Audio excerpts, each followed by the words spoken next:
You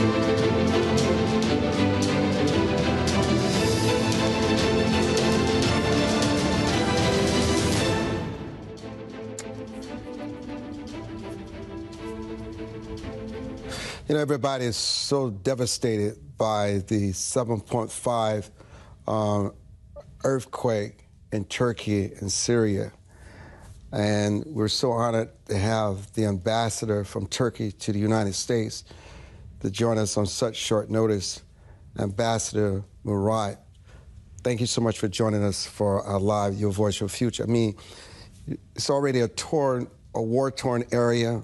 Many Syrians had already been displaced. I mean, it's in the bitter cold of the winter, 4 a.m. in the morning on February 6th, and yet more devastations, thousands of lives lost, infrastructure damage. Just put it all in perspective for us, Ambassador. Thank you very much, Armstrong. I'm very indebted to you so that we will be able to raise our voices heard by the American people. The two earthquakes took place last night, major earthquakes. That's in southern Turkey. It took place in the last 24 hours. Epicenter was in the southeastern part of Turkey called Kahramanmaraş, close to the border with Syria. The first quake hit with 7.7 magnitude in the early hours of the morning, 4 a.m., as you said, in the morning, according to Turkish time. And roughly 9 hours later, the same region, the same epicenter was hit again, this time by 7.6 magnitude. 185 aftershocks followed. Some of them had magnitude of 6 and over. In total, 10 provinces were severely affected. Approximately 13.5 million people living there. This by itself shows how widespread the earthquake was. In fact, the seismic event was felt throughout the country, also in Syria and in many other parts in the region. The country, we have never observed this kind of devastating earthquake in the last 100 years. So this was the worst earthquake we faced in the last 100 years. At least until now, 2,300 citizens lost their lives, 13,000 citizens wounded, more than 4,500 buildings were destroyed, around 8,000 people were rescued from the rubble. That by itself shows how devastating it is. Rescue efforts are undergoing day and night. It's 32 degrees Fahrenheit, snowing in many parts of the world or in the region. There is no electricity in the region, no gas in the region, and no shelter in the region because people don't go to their houses. Many of these houses were either damaged or destructed, so they have to leave. They have to spend the night outside. You know, Mr. Ambassador, how does the world come together in humanitarian relief to assist your country in Syria to try to return things to at least to some normalcy for the people who are without shelter, without food, without running water? They're just helpless. Armstrong, until now, 60 different countries have extended their help, especially starting with sending rescue teams, including the United States. The United States has already sent 2 rescue teams, one in Fairfax, the other one from Los Angeles, California, and many other rescue teams are on their way, going to Turkey. Many countries, from Israel to Greece, from Qatar to Russia, extending their helps, sending their rescue teams. Meanwhile, we are organizing in-kind help, because many people need a lot of in-kind donations, and also, other form of donations as well. We are very happy with the way United States had handled this issue from last night. We are in touch with State Department as well as White House. They extended their condolences. They also clearly stated that they will provide any help we need. Also, there had been top-level dialogue conversations. President Biden spoke with President Erdogan. Secretary Blinken spoke with our foreign minister. A lot of donations we are receiving. Our embassy, our consulates are working around the clock to receive basic needs like blankets, warm, electric warmers, diapers, you name them. Some medical stuff against cold, flu, or Tylenol like stuff. They are all well appreciated. All countries, all people in the United States, I'm sure in other countries as well, very seriously helping us. So that at least, reduces our sorrow to a certain extent.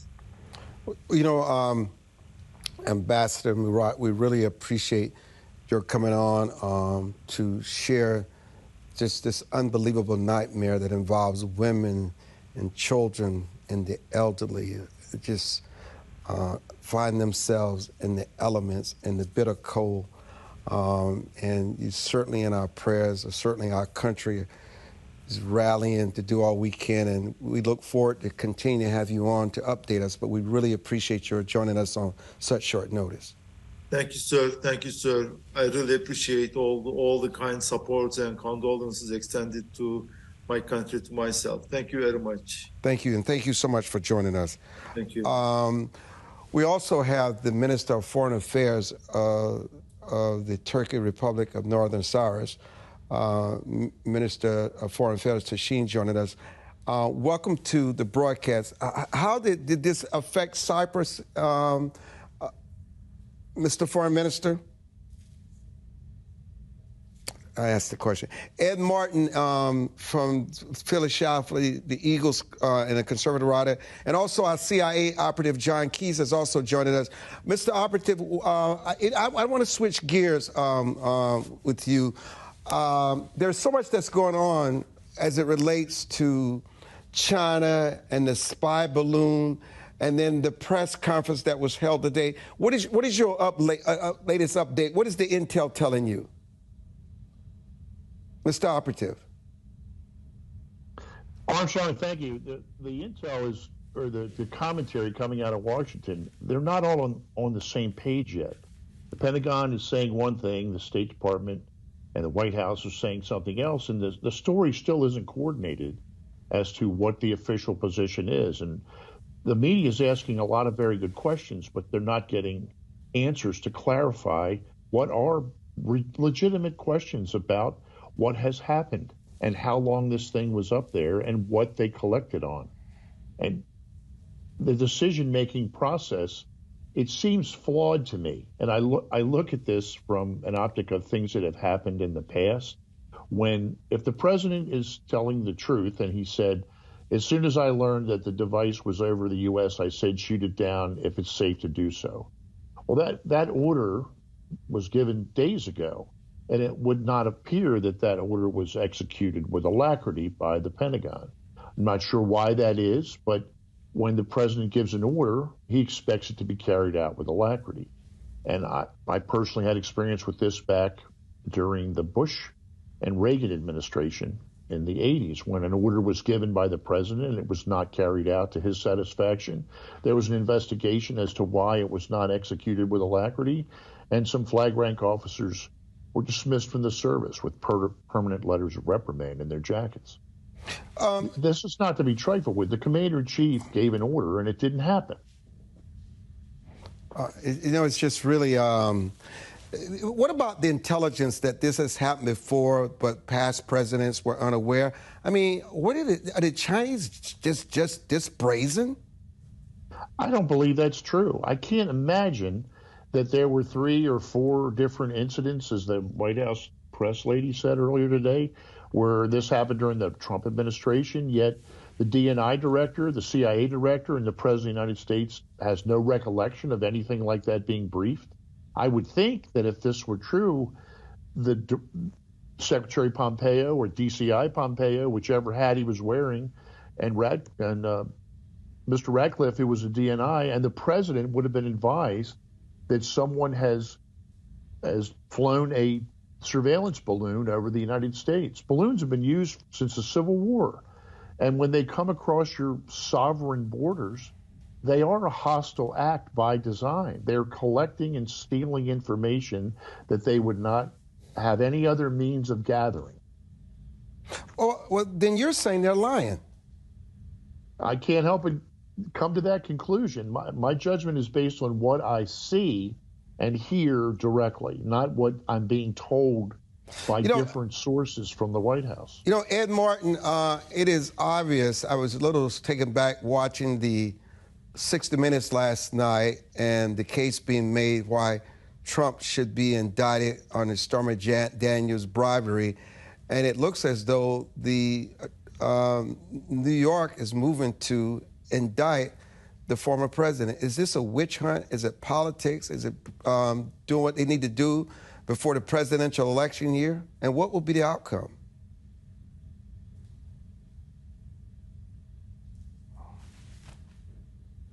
I'm not hearing him, by the way. Sorry, Armstrong. How about now? There you go. Oh. I apologize. I was listening to the conversation on Turkey and shut up the mic. Sorry. Listen, no less authority, Armstrong, than Michael Cohen, the former lawyer for Trump, said, if you indict him on this, you make him a martyr, it's politically going to be a gold mine for him. If the Stormy Daniels statement is proper, it's a campaign violation. It's not a criminal violation. This is a witch hunt. This is silly. And like Don just said, the White House is assembling as quickly as they can on the question of the Chinese balloon, on the question of whether Joe Biden is going to run again, on and on. I don't think it's a real story that Donald Trump is going to be in trouble with Stormy Daniels. And if it is, everybody already knows about that. They don't change their mind on Trump based on. Look, Ed, I know I got a tight schedule this evening. I want to thank you so much for joining us. Mr. Operative, it's always good having you on. Let's keep Turkey and Syria and that region in our prayers. We certainly appreciate the fact that Ambassador Murat joined us. And when we come back, we're going to talk a little about the upcoming Super Bowl 57. Don't go away.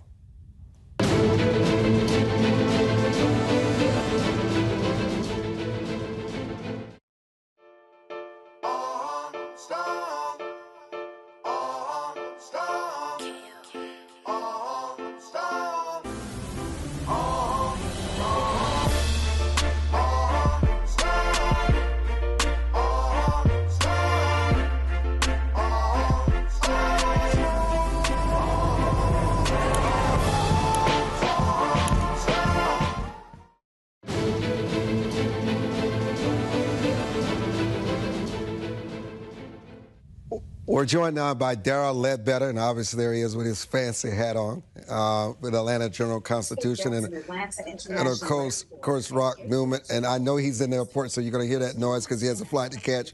We appreciate Darryl being on.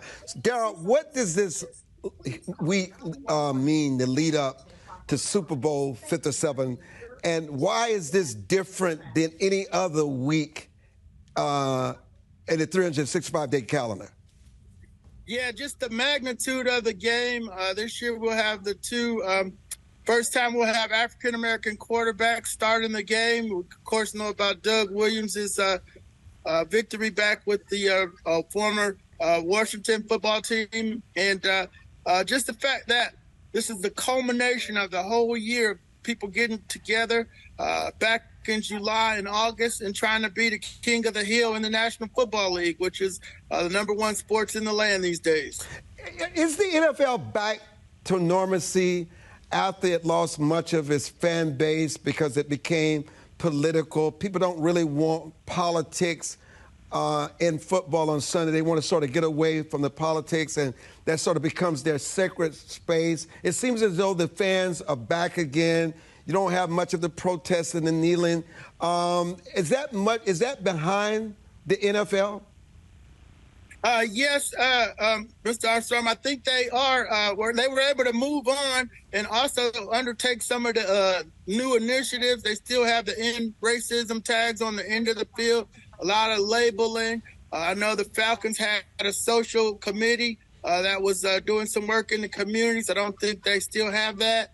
But there's still some things going on to, lend itself to some of the political issues of the day. Listen, how important, you mentioned, some people would say when you say it's important that there are two African-American presidents. For somebody like myself who's a football fan, it doesn't even cross my radar screen. I'm rooting for the Eagles. I'm an NFC East guy. My Cowboys are not in, so I'm rooting for the Eagles. I don't think when somebody roots for the Cowboys, they're rooting for Dak Prescott, Pollard. They're rooting for the entire team. That's just, I want to believe that sports, when you are rooting for a team, it transcends race. You just want your team to win, and no matter what player makes that happen, that's the player that you're rooting for. Yeah, no doubt. But when Emmitt Smith was in the Super Bowl, I'm sure you, as a Sigma lifetime member, was rooting for him. I'm sure the Omegas will be rooting for Jalen Hurts. I didn't know Emmitt Smith was a Sigma until you just mentioned it. I didn't know he was a Sigma. Yeah, and I know my guys are going to be rooting for Jalen Hurts because he's an Omega man. But, yeah, if he was a Cleveland Brown, I don't care, if it's Bernie Kosar or Dak Prescott, the Cleveland folks are going to root for the Cleveland Browns. So there is some truth to that. But historically, that's been a position that the NFL teams did not allow the black players to play, and because of the intelligence factor. But now we're seeing some of those myths being shot down, and some of the fine black quarterbacks ascending to that position. So in that regard, it is a milestone with regards to both of the starting quarterbacks this week. Are you headed to the Super Bowl tonight? Yes, I am. I'm on my way to Phoenix. I'm going to miss the opening day ceremonies, but I'll be on hand for the Chiefs Open practice in the morning for their availability, and the Eagles tomorrow afternoon. Well, listen, give us, since you're on your way, Rock, I'm going to give you some love, but Darryl is leaving us. He's got to get on that flight. So that's a Howard thing. So I want to, what is it like the lead up before? I mean, I've never, guys like us only arrived during the weekend, but what's it like being there leading up to the big dance on Sunday? Yeah, it's a lot of work. This will be my 19th Super Bowl. Rock was one of my leaders at Howard from back in the day, and look forward to it. A lot of work earlier in the week, doing the interviews, getting the stories out, doing the podcast. Some of the things we got to do digitally now, interview the players to make sure that, the game is properly advanced on our different platforms in Atlanta. We have folks counting on us to get us the information to them. So, yeah, it's a busy week. It's a lot of hype. It's a lot of pomp and circumstance. And then by Friday, when they have the Rihanna press conference, we can kind of relax and go and let the entertainment people take over.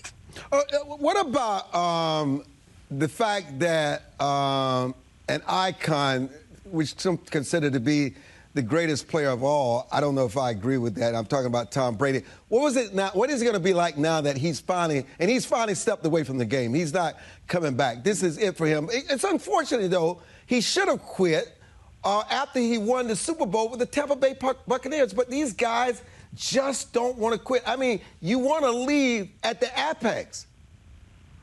Yes, no doubt about it. The young guys, we saw this coming a few years ago when Patrick first got there. He's 27. He's getting ready to play in his third Super Bowl. So, I mean, there's a new king in town. Jalen's, a little bit younger, and this will be his first.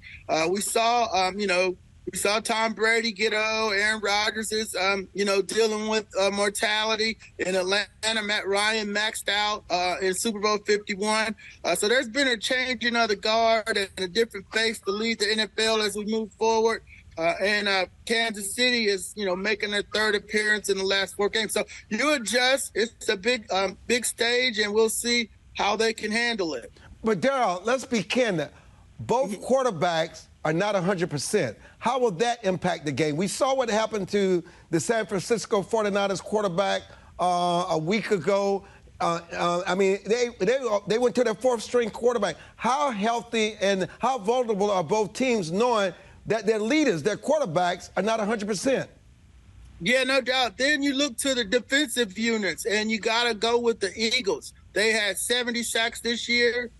They're number 3 in scoring defense, so they could probably dominate the game if Patrick Mahomes is not on top of his game, is not able to move to his left with that high right ankle sprain. And as far as Jalen Hurts is, they're going to get blitzed a lot by Steve Spagnuolo and the Kansas City Chiefs defense. If they can get him off guard and he can't throw as hard as long as he's been able to throw all season, then their defense is going to have a say in this game. That might not be what folks want to see folks that love the points and a lot of high-powered offense, but with the quarterbacks less than 100%, this could turn into a defensive battle on Sunday in Phoenix. Are you surprised that these two teams are playing, representing the AFC and the NFC? Somewhat. I thought the Buffalo Bills were going to make it there this year. The NFC was kind of a crapshoot. Nobody predicted the Rams would fall off as far as they did. And the Cincinnati Bengals were playing really, really good football until they had 3 of their offensive linemen hurt. So the AFC is a lot tougher than the NFC right now. And the Eagles were able to jump out and maintain control of that in the NFC, and it's no surprise they're here. It was just how the AFC was going to be set up with all those good teams over there. What have you learned in all your years of these 19 years with the Super Bowl? What is it that really wins Super Bowls when it's said and done? The running game. The running game, Armstrong. When you can get a lead and control the clock and really just smash the other team, that gives you an upper hand. That gives you, unless you play Joe Montana or Tom Brady. The Falcons had the lead, couldn't run the ball, ended up coughing the lead up. That's happened a couple times here. He did it again against the Chiefs when the 49ers couldn't run the ball after they got a lead. So if you got a good running game, you can close out the game and win you a Vince Lombardi trophy. What do you see as the strength and the weaknesses of both teams before we say goodbye to you? Yeah, I think the Chiefs' strength is clearly their passing attack and Mahomes' ability to get it to Travis Kelce, rain, sleet, or snow. They're doing it with Marquez Valdez-Scantling as opposed to Tyreek Hill, who was their big receiver in previous years. They got a big running back in the rookie from Rutgers, Isaiah Pacheco. So he's got the offensive wizardry of Andy Reid, and the Chiefs is definitely stellar. Now, Coach John Gannon, the defensive coordinator for the Eagles, and how they were able to go out, Howie Roseman, and add talent via free agency, A.J. Brown, Ndamukong Suh, Linville Joseph, to go with the already talented team that they had. They were able to do that because Jalen Hurts is on a rookie contract. So that defense and the talented veterans that they added through free agency makes Philadelphia a very tough Super Bowl team going into this game. Why do you think of all the sports in the United States, the NFL remain head and shoulders above any other sport, especially when it comes to the championship? Yeah, I think, the people come from all parts of the country to play football.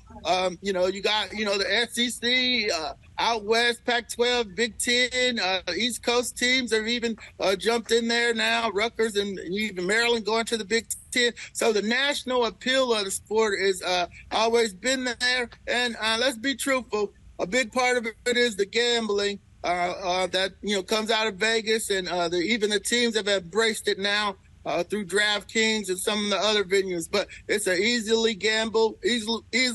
sport to gamble on and with and for, even from the office pools all the way up to the big over and unders and point spreads and so forth. But the gambling and the national appeal makes it the #1 sport in the land. You don't think it's polluting and harming the game? All the gambling, DraftKings, sports betting is just off the charts. It's everywhere, and everybody's legalizing it. What are the future consequences of it? Yeah, I think that's probably some social and moral decay that we'll be looking for. They certainly, try to ask folks to gamble responsibly. But we've seen it in some of the cities where the riverboat gambling has come in that hasn't been the case. It's something to be monitored as we move forward. Maybe some regulations might be in order. How much longer will Roger Goodell last, and is he doing a good job? He's done a good job in the view of the owners and growing their gross product. I know when he took over back in 2010, they wanted to go from $1 billion to $2 billion. They've wildly succeeded that by making it an all-year-round sports. Folks, they've sold everything from the media night tonight to the, to the draft. They want to move the combine around, and they want to have something in every month that's NFL-related as they try to take over the sporting landscape. And that'll be his, whether the product's any good or gotten better, that's up for debate. But as far as raising money for the owners, he's done a good job in that regard. As far as the quality of football for the fans, not so much. Yeah, but, if you think about it, the most expensive and most valuable sports franchises in the world, including soccer franchises, the Dallas Cowboys are #1, and a lot of these franchises are NFL teams. Yeah, no doubt. The soccer franchises in the Premier League are much bigger. I found that out when the Falcons were playing with the staying at the Arsenal's facility. So Man City just got into some trouble. So once we do a global search, the Dallas Cowboys were barely in the top 10 worldwide, but certainly top 25, top 50 valuations. You're going to see a lot of football teams in the $4 to $2 billion range moving forward here. But don't you think those teams are overvalued? Yeah, I'm not. I don't think I have the economic wherewithal to do how they get to those evaluations. But the PSLs, the seats, the merchandise, and the jerseys, the marketing to women. Even though they want to get the women to allow their sons to continue to play. Those are all issues that lead into the valuations of the team. Darryl Ledbetter, I know you got to get on that flight to Phoenix, Arizona. Maybe I'll run into you while I'm out there, brother, because I'm going to be there, too. I'm going to be in that house. Okay? All right. We'll be looking for you, Armstrong, and have a safe flight. When we come back, we're going to get Rockin' and others into the conversation. Don't go away. It's Super Sunday approaching. We'll be back.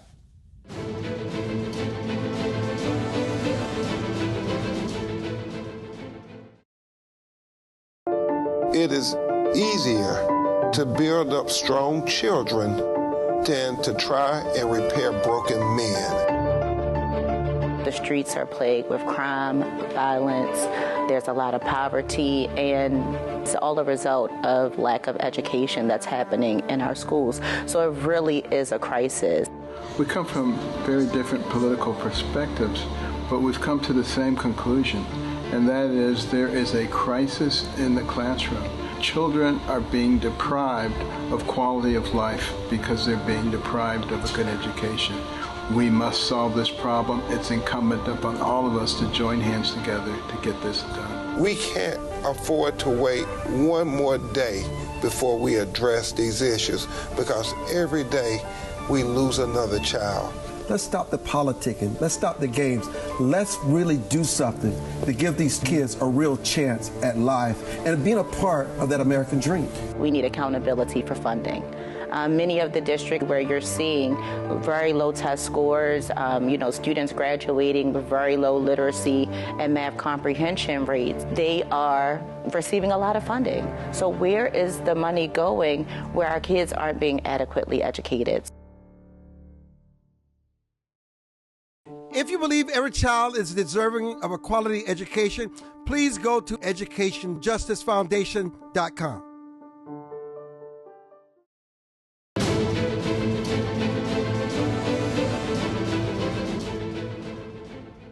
Rock Newman is the executive producer and host of The Rock Newman Show on WHUT-TV.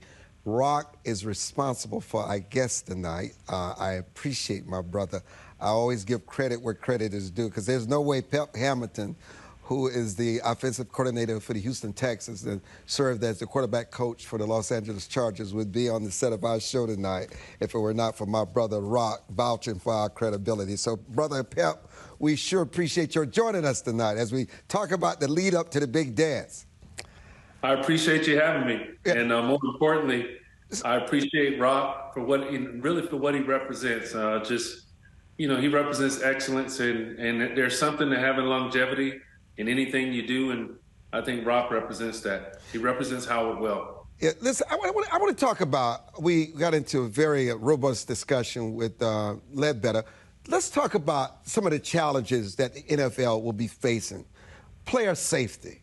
All of us remember the situation with Darryl Hamlin. I mean, Pep, you're an offensive coordinator. That's a big-time position. It normally leads to a head coach. But what do you do about protecting the players moving forward? Is there anything you can do? Is it the equipment? What needs to be different? Because, listen, I mean, you may get it right 100,000 times, but it's that one time that makes the headlines. It makes the headlines. And then that becomes the narrative. And I'm talking about Hamlin. Yeah, I think it's well documented that the advancements that's really been made with the technology that's offered today, it puts the players in the best position to be successful and be safe. And I think ultimately, the game has evolved to the point, it's starting at the little league level, where guys are more aware of to not use their head to make tackles and just play a safer brand of football overall. Rock, what about the mental illness and the injuries and the damage that does to the athlete long after the game is over? I saw Tony Dorsett somewhere recently, and I was just shocked at how much of those hits that he took during his years with the Dallas Cowboys has really impacted him much later in life. Armstrong, the football players, like boxers, are gladiators. And gladiators oftentimes lead with their heart and their courage. What makes the fans cheer, what makes the fans come and be borderline maniacal about their love for the sport is that pending sense of danger. Of course, phenomenal skills and intellect has so much to do with it. But inherent in auto racing, inherent in boxing, inherent in downhill skiing, inherent in the NFL is that risk, that inherent risk of danger. Look, I'm certain that an argument can be made that every single thing possible should be done to try to circumvent the injuries. When Pep and Darryl talked a little bit about, the advent of efforts to take the head out of the game in terms of not using your head to do the tackling, to teach defensive players from, damaging the brain to the extent that they can. It's a double-edged sword when you talk about trying to control a violent game, making it safer. I think every effort should be made to do so. You do that to some extent at the risk of whether or not the fan interest would remain the same. So again, some people go to a football game with the mindset of watching a car wreck, because guys out there 260 pounds and 6'6" with, running a 40 like a world-class sprinter, there's just that degree of athleticism and excellence on the field that continues to attract the kind of attention that it does. So, Pep probably said it better than I could, but yeah, every effort should be made to try to minimize injuries and with equipment and all of that. But it's never going to be, Sugar Ray Robinson once said about boxing, he said, I'm in the hurt business. That applies to the football, NFL also. Pep, I can't remember who I was having this discussion with. I don't know if it was my producer, Aaron, or Kevin, who runs my social media. And, after our Dallas Cowboys lost, they were showing us this crazy algorithm that says that the league knows exactly who's going to win the playoffs, who's going to be in the Super Bowl. They can almost determine the score. And, I said to him, Pep, that's impossible. I watched every play of that Dallas Cowboy game, and I got to tell you something. There was nothing they could fake. I mean, you get all these crazy conspiracy theories, and then you're an offensive coordinator. I know you're busting your chops to make sure you do everything you can to find that trick play, to find that running play, to find that passing down, to make sure your team has an edge in the game. Absolutely. I think it's unfortunate that, some of these random theories and some of this tomfoolery that's just thrown out there on social media or wherever it's born is given life. I do think that the men that go out and play that game, the men and women that are involved in professional sports in general, take a lot of pride in the overall product of what any professional league would present. But specifically, just for the NFL, I can't speak on behalf of the National Football League, but I'll tell you this. The men and women in the National Football League work extremely hard to make sure that our respective fan bases have something to cheer for, and the game is pure.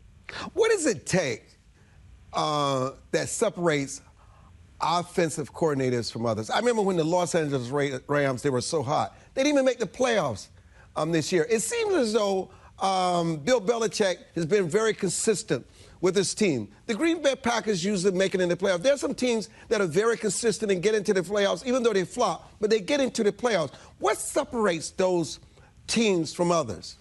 The consistency, even the 49ers. Yeah, I think it's a combination of things. I think, you talk about what is the algorithm. I don't know if there's just one common denominator. I do know one thing for sure, that it's a quarterback-driven league. And that's always been the case. But it'll continue to be a quarterback-driven league because that player touches the ball on every given play, every offensive play. But with that being said, I do think that, there are some teams that have found ways to de-emphasize the quarterback position. Our team in Washington, D.C., the Commanders, great defense, right there on the brink of making the playoffs. Quarterback play was good enough at times, but was it overall consistent enough to get over that hump? Obviously not. But nevertheless, I do think that when you look at what wins in the National Football League, it starts with Patrick Mahomes, Jalen Hurts, and the other guys that are playing a high level of football that play the quarterback position. Let me stick with you, Pep. Break down the two offenses that's playing for the championship on Sunday. Wow. I think first and foremost, you're talking about Andy Reid, who's, obviously one of the longest tenured coaches in the National Football League. I'm talking head coaches. But nevertheless, from week to week, they put their quarterback, who's a special player, they put him in a position to be successful, but more importantly, to feature his talents. I think what they do offensively accentuates the strengths and the creativeness that you have in Patrick Mahomes. And so I just think that there's no can't-dos when you look at the Kansas City Chiefs offense. Now, you talk about the Philadelphia Eagles. Shane Steichen, Nick Sirianni, the head coach, they've done an amazing job of taking Jalen Hurts, and instead of trying to take a square peg and fit it into a round hole, they've adapted their offense and their system to accommodate his strengths and to feature his talents. And but more importantly, they did a great job as an organization of going out and getting players that got them over the hump offensively as well. But two exciting offenses that have two quarterbacks that can solve problems a lot of different ways. They can solve problems from the pocket throwing the football, but more importantly, you're talking about Jalen Hurts, who maybe he led the NFL in rushing TDs, or he's close. And then you're also talking about Patrick Mahomes, who's one of the best quarterbacks to ever play the game. And we'll be back as we lead up to Super Bowl 57, the big dance.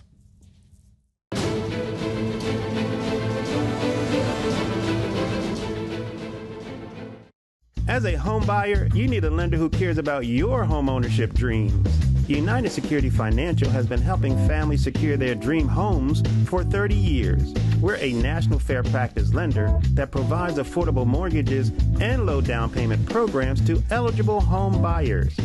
To learn how United Security Financial can help you secure your dream home, call 1-800-373-4186.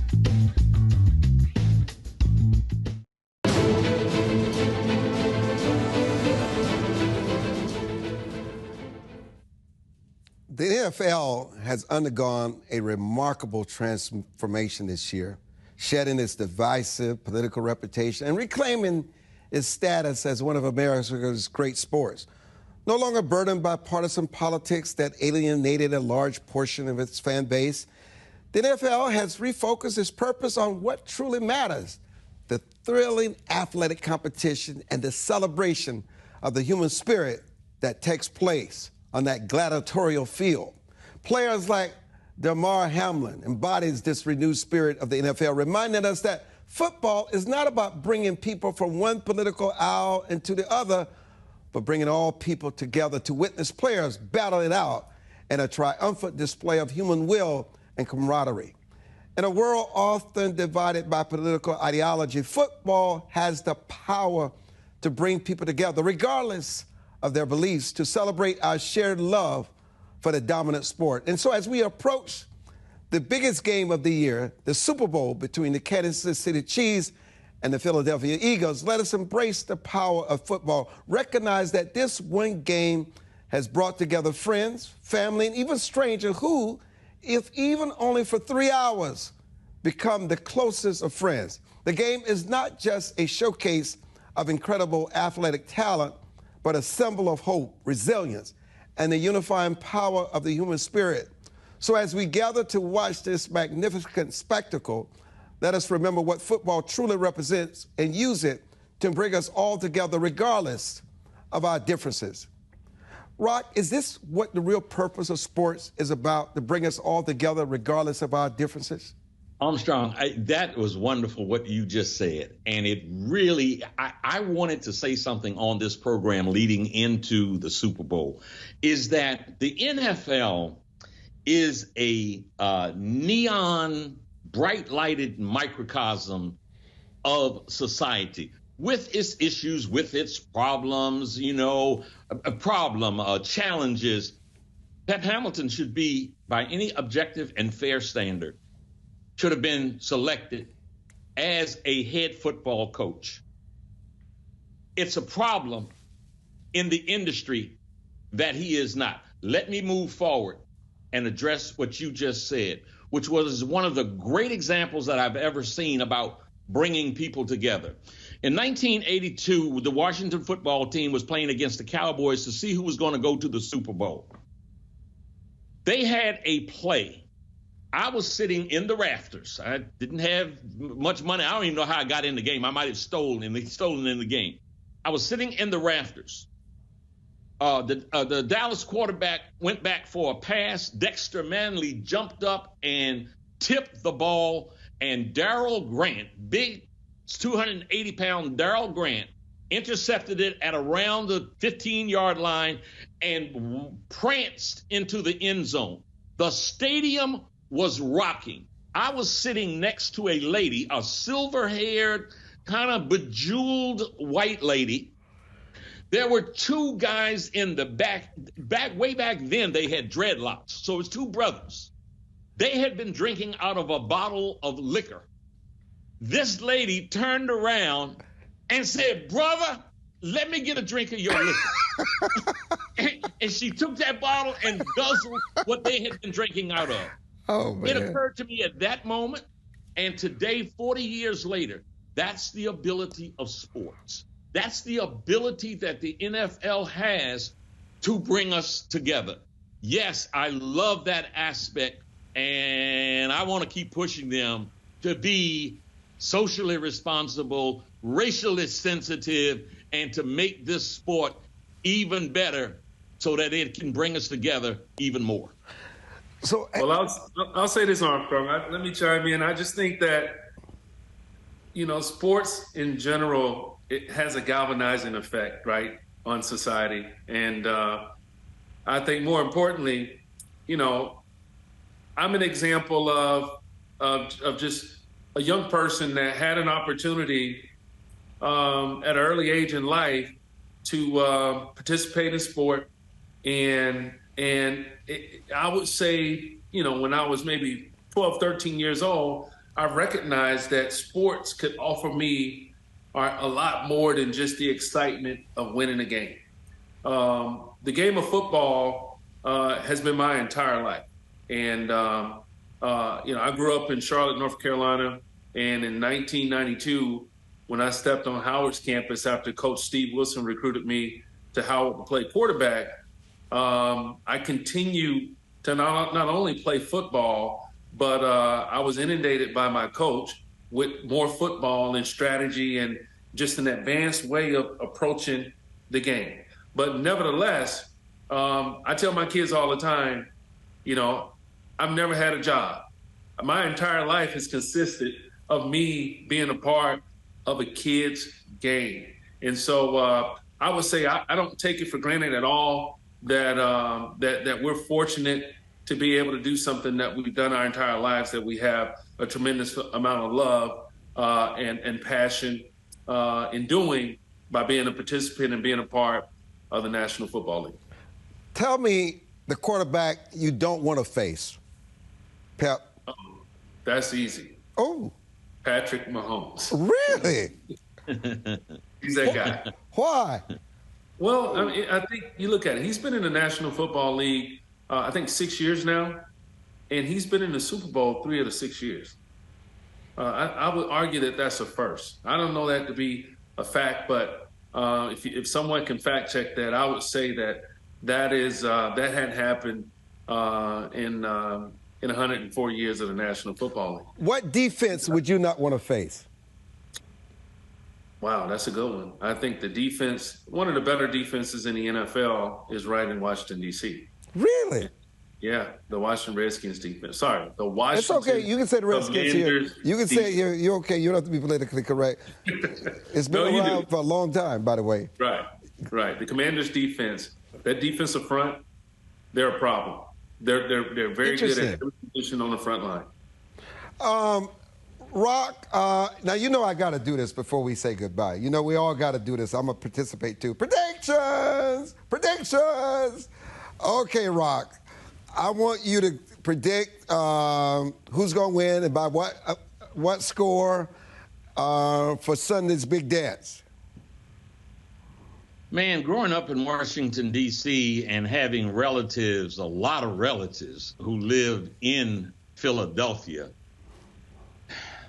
probably my head and heart would have to bet that way. But Pep just talked about Patrick Mahomes. This brother is a once and almost a lifetime talent. He's a magician, man. So defense wins championships. Patrick Mahomes, as a magician he'll go down. He's destined to go down as one of the greatest football players ever.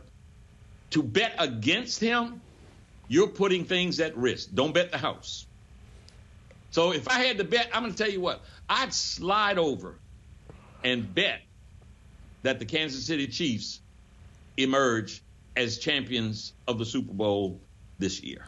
Pep, pep, pep. Pep, pep, pep. Second that motion. Really? Let me just tell you something. I think Philadelphia is going to win by 11 points. Oh, love it. Hands down. Why? Because they're the better team. They're the most complete team, and they have been the most consistent team. And they're nasty. They're fearless. I mean, Philadelphia's a dirty place. It's the last place in the world I want to go and watch a football game.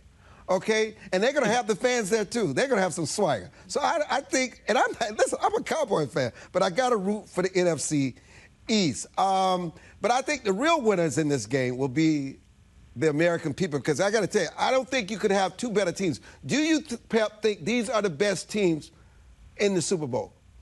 I do. I think you look at Philly. I mean, the NFC. I mean, they led. I mean, they were 12-1 going into the last quarter of the season. But they're a very good football team. They're a complete football team, and it's exciting to see just the redemption story of Jalen Hurts, and he's a great young man. So you definitely want to root for that type of guy. But at the end of the day, it's hard to argue what Rock just said. I mean, Pat Mahomes is a once-in-a-lifetime player. Now, Steve, with a little nostalgia, which team in your heart you were really hoping would be in the Super Bowl? Your sentimental team. The Houston Texans. That's please, come on. You got it. So come on. I thought you got. Oh, I'm sorry. I wasn't ready for that. I'm sorry, Pep.